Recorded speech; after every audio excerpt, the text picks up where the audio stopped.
ශරීරයේ ටැටූ ගසා ඇති පුද්ගලයින් ඔබට කොතරෙක් නම් හමු වී ඇතිද?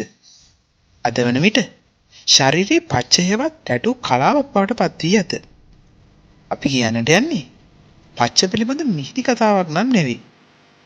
පච්ච කෙටු මිනිසුන්ගේ හම ගලවා නිර්මාණ සෑදූ පුද්ගලයෙක් පිළිබඳව.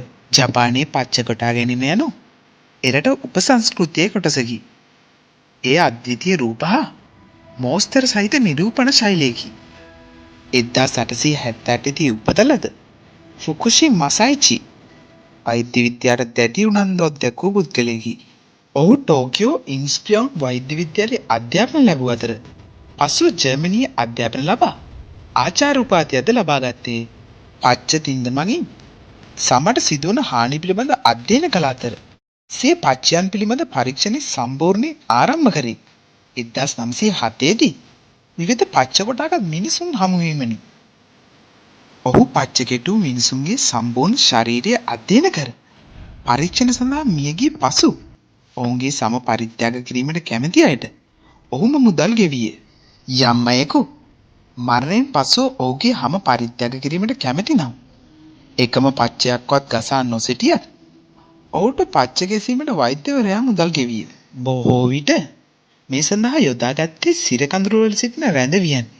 ඒ කියන්නේ අනුන්ගේ ශරීරවල තම මුදලින් පච්ච ගසා ගිවිසුම් ගත වී පසුව ඔවුන් මරණයට පත් වූ විට ඔවුන්ගේ සම ගලවා ගැනීමයි. ඔහු මෙලෙස මිනිසුන්ගෙන් එකතු කළ සම්ප්‍රමාණය 2000කට අධික විය.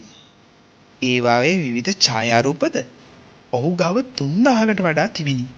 කෙසේ වෙතත් 1945 දී දෙවන ලෝක යුද්ධයේදී වුවන් ප්‍රහාර හා බෝම්බ ප්‍රහාරවලදී මෙම එකතුවීම් වැඩි ප්‍රමාණයක් අහිමි වූ අතර පසුව මසයිචිට ඇමරිකානු සංචාරයකදී ඔහුගේ හම් වැඩි ප්‍රමාණයක් අහිමි විය.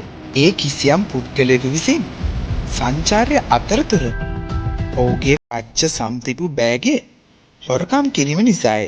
අවසානයේ ඔහුට ඉතිරි වූයේ එකතු කළ සම් අතරින් 105ක් පමණි.